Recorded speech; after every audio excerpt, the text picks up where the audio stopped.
일반 사업자도 마찬가지이기 때문에 컨설팅으로 아예 끊든지 그렇지 않으면 중개 수수료로 끊든지 둘 중에 하나로 끊어야 돼요. 그 다음에 이제 요게 많이 있어요. 계약서 작성하고 나면 해약 요구하는 경우. 이거는 뭐 우리 저거 할 때도 근데 뭐 저게 24시간 이내에 해약을 하면 뭐 무효니 뭐냐 하는 게 있는데 그렇지 않습니다.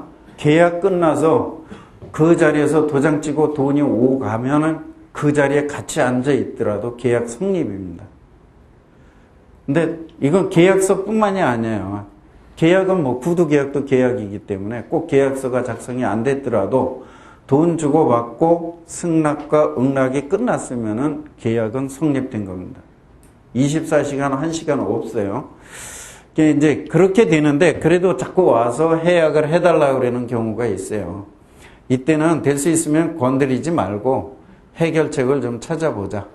그 다음에 이사 당일에 이사를 오지 않고 뭐 파토를 내는 경우도 있어요. 그러니까 이렇게 해서 해약 요구해도 안 되면 이사 오겠다 그러고서 이사 오는 날 이사를 안 와버려요. 그러면 아까 얘기했듯이 4-5건 쭈루리 연결되어 있는데 나머지 집들이 난리가 나는 거죠.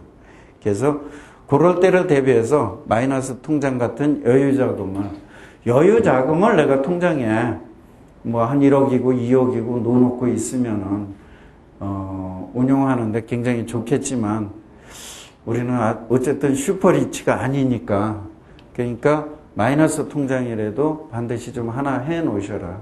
신용이 됐든 담보가 됐든 담은 몇 천만 원이라도 융통할 수 있도록.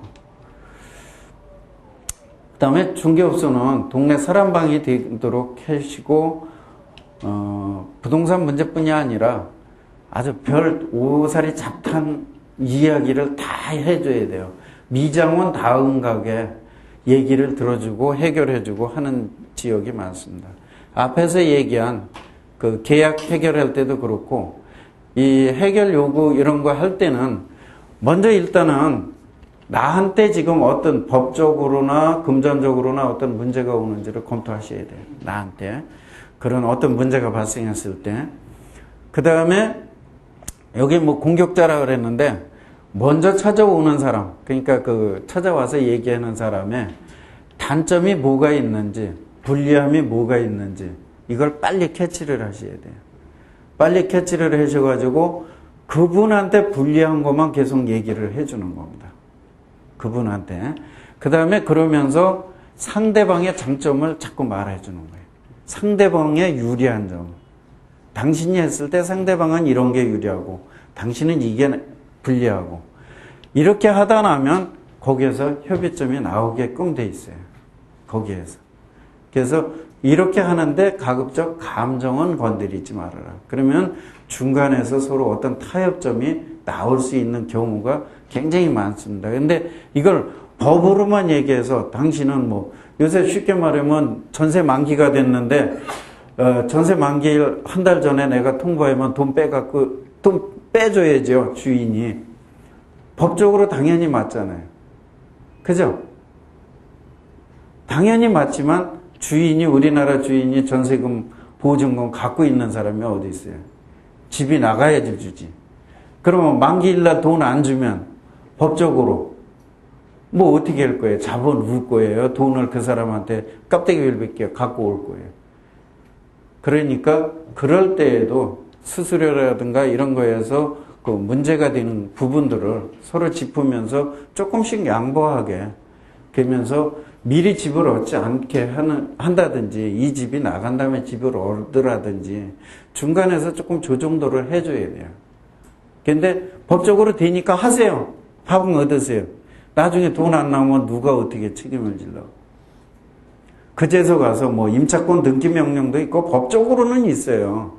근데 그거 하면 뭐 하냐고요. 돈이 안 나오는데. 몇 개월 후에 나오는데. 돈은 나는 지금 저쪽에 잔금도 치러야 되는데. 법적으로 아무리 하면 뭐 했느냐고요. 그러니까 법적으로 하지 말고 타협을 좀 많이 하셔라.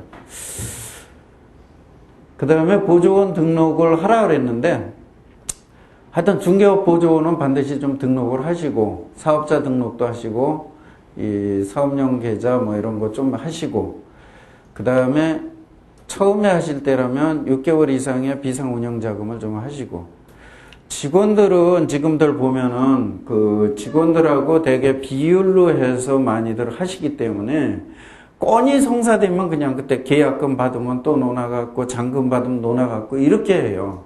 그렇게 하시지 마시고 통장 하나에다가 넣어놓고 매월 말일이면 말일날 결산을 해서 해야 그 사람도 돈을 찾아가는데 생활을 할 수 있는 어떤 저 여력이 생기고 서로 그 봉급 형식의 저거를 한 달에 저걸로 해서 이렇게 하시는 게 좋고, 아까 이 보조원 등록을 하면서 4대 보험을 등록을 하시는 것도 굉장히 유리하다.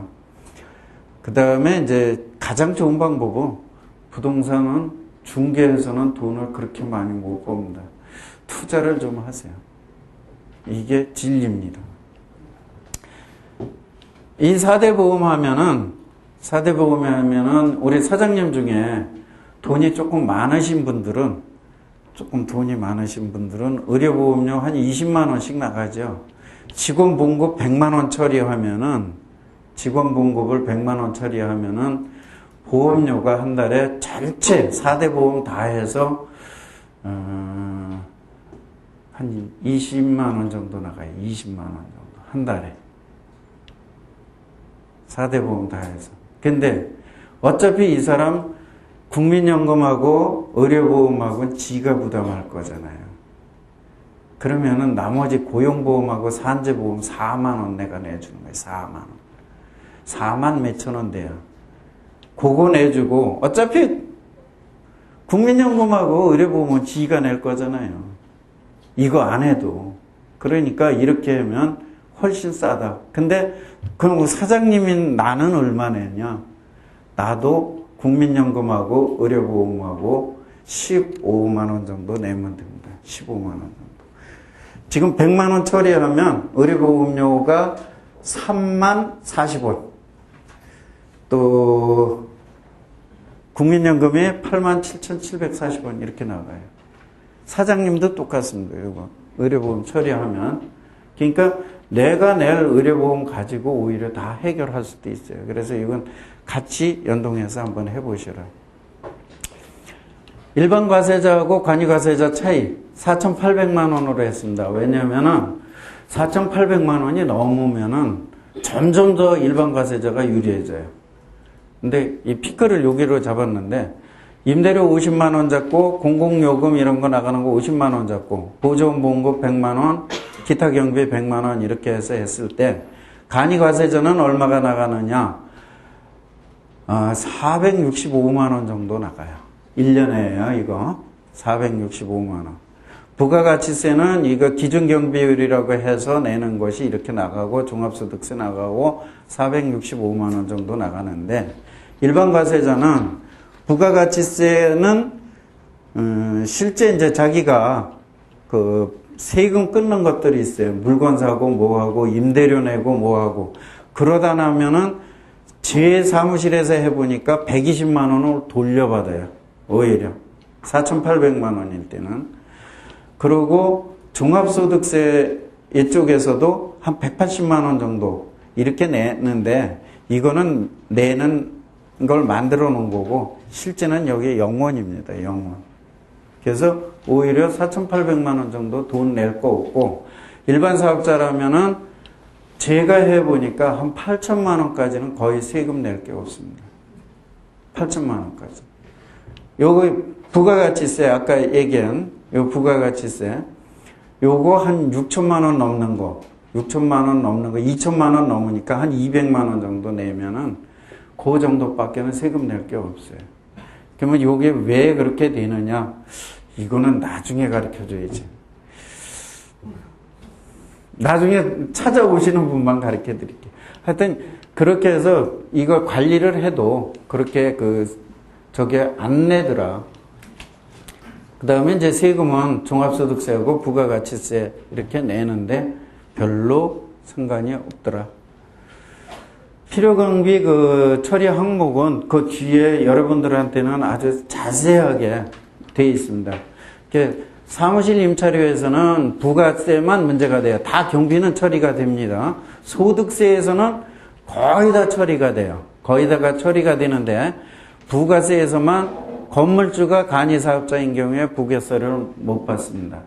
근데 지금 현재까지는 간이사업자들이 꽤 있는데 앞으로는 거의 다 일반 사업자가 되기 때문에 이거는 받을 수 있다고 보시면 되고, 인건비는 유자격자인 경우에 그 직원으로 봉급 처리를 안 할 경우에, 그러니까 개인소득 사업자로 처리할 때에는 이 처리가 불가능해요.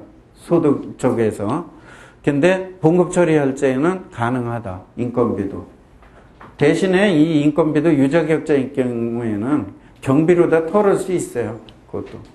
그 다음에 주유는 9인승 이상하고 경차는 모든 게 차량 구입비나 주유비도 다 되는데 9인승 이하나 이런 것은 부가세는 안 된다. 승용차하고 이런 거는 다른 승용차들은.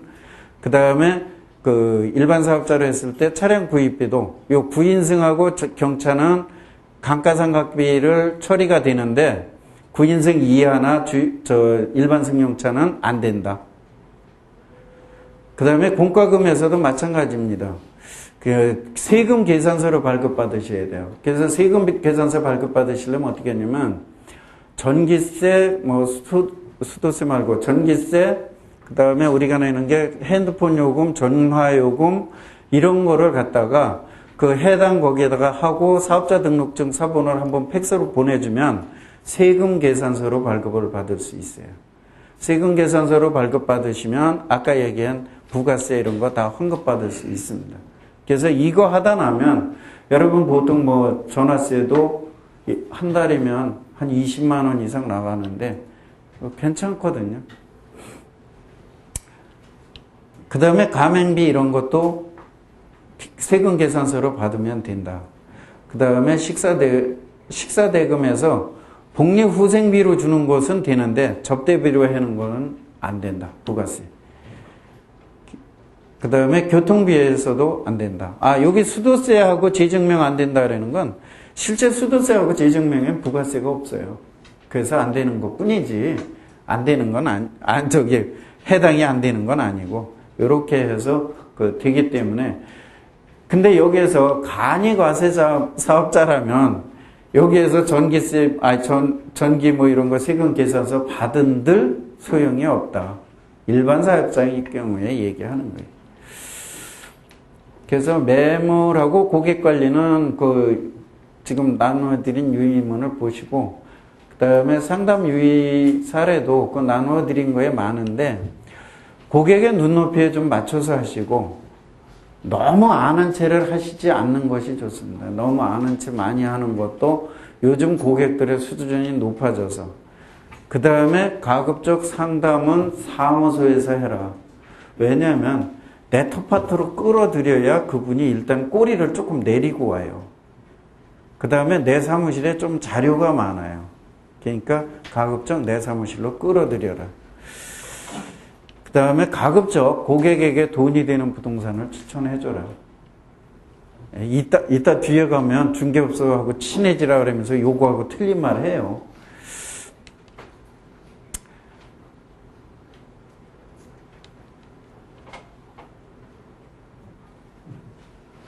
잘 안 보이네. 토끼죠? 토끼는 어떻게 잡아야지 꼼짝 못하게 잡아요? 귀요. 닭은? 잘하시네. 이 꼼짝 못하게 고객들을 잡는 방법. 사람의 마음을 그럼 어떻게 잡아야 돼? 사람의 마음. 예? 예? 요거래요. 예.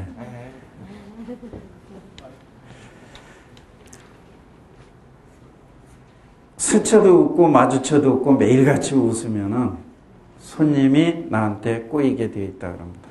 그래서 고객의 마음을 이렇게 잡으시라고. 빨리빨리 가야 되겠네, 이제.